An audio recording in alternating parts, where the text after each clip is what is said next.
hari Jumat ya. Kami dari Kantor Hukum Asep Muhyiddin SH dan rekan ingin menyampaikan kepada masyarakat, khususnya masyarakat Garut umumnya semuanya, bahwa saya selaku kuasa hukum dari dua orang warga Kabupaten Garut mengajukan permohonan pra peradilan terhadap penerbitan surat perintah penghentian penyidikan yang dikeluarkan oleh Kejaksaan Negeri Garut terhadap kasus dugaan korupsi reses dan BOP, yang mana jauh-jauh hari Kejaksaan Negeri Garut melalui kajarinya Ibu Nepasari Susanti pernah menyampaikan ada kerugian mencapai itu potensinya 1,2 miliar. Nah, ini perlu disampaikan dan perlu diketahui oleh publik ya, apapun alasannya. Jadi kami sangat miris. Ini dari jawaban Kejaksaan Negeri Garut ya, teman-teman nanti bisa lihat bahwa mereka menjawab, mereka menyampaikan, akan saya bacakan ya, untuk menjawab dalil pemohon dalam permohonan pra peradilan mengenai apa yang menjadi dasar dan bukti yang dihitung pada perhitungan kasar yang menyimpulkan dugaan tindak pidana korupsi dana kegiatan reses dan dana operasional pimpinan mencapai 1,2 miliar.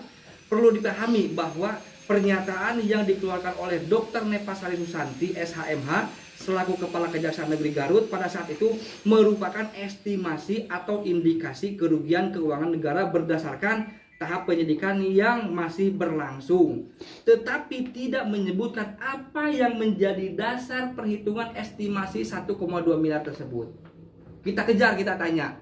Itu hanya potensi katanya. Potensi itu harus ada dasar yang dihitungnya itu, ya. Apakah dari kerugian reses atau kerugian BOP? Nah, itu tidak dijelaskan. Apakah dari kegiatan Mamin atau dari kegiatan pimpinan DPRD dari BOP-nya, itu tidak dijelaskan. Terus yang kedua, dari jawaban-jawaban di sini itu semuanya hampir rata-rata 90% itu adalah terkait reses. Nah, pertanyaannya, Kejaksaan Negeri Garut tidak menjelaskan mana yang diperiksa terkait BOP. Karena dana reses dan dana BOP itu adalah mata anggaran yang berbeda. Kalau BOP kan adalah biaya operasional pimpinan. Seperti itu. Kalau reses, semua anggota DPRD itu menerima reses. Yang kedua, teman-teman yang ingin saya sampaikan bahwa ada beberapa bukti yang kami tolak dan hakim juga tolak karena kejaksaan itu menganggap bukti tersebut adalah dokumen rahasia. Nah, perlu teman-teman semua ketahui, masyarakat ketahui, itu semuanya ada yang dirahasiakan dan ada yang bisa diakses oleh publik. Jadi jangan terus membodoh-bodohi masyarakat. Kita bisa membuka, bisa melihat ya. Teman-teman bisa lihat di Peraturan Jaksa Agung Republik Indonesia nomor 32 tahun 2010 tentang pelayanan informasi publik di Kejaksaan. Ini saya resmi mendapatkannya di Kejaksaan Agung, gitu ya. Teman-teman bisa cek juga di internet, itu ada. Nah, apa yang dimaksud kategori terbuka di sini?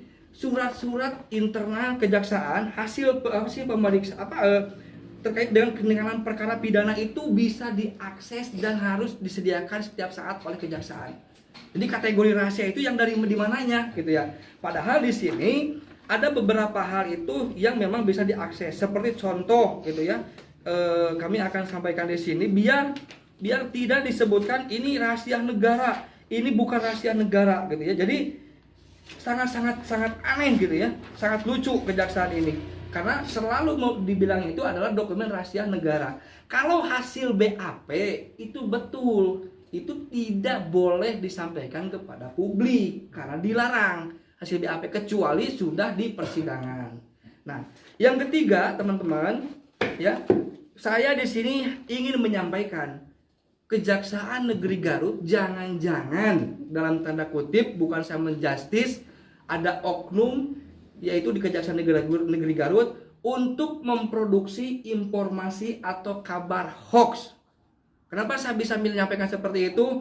Pertama, bukti yang pertama adalah Kejaksaan Negeri Garut itu melalui surat resmi kepada kami menyampaikan bahwa MOU, surat-surat dan lain sebagainya itu adalah dokumen rahasia negara atau rahasia internal kejaksaan ya.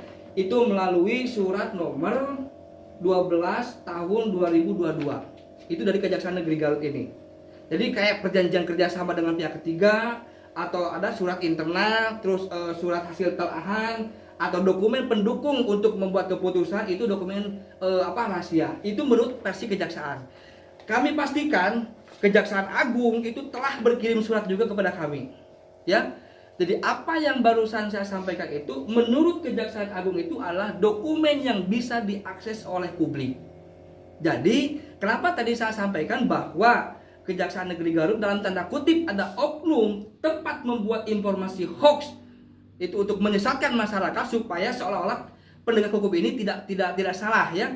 Penegak hukum ini meskipun benar atau meskipun salah tetapi selalu benar. Salah ya, seperti itu paradigmanya. Karena apa? Ini fakta seperti ini.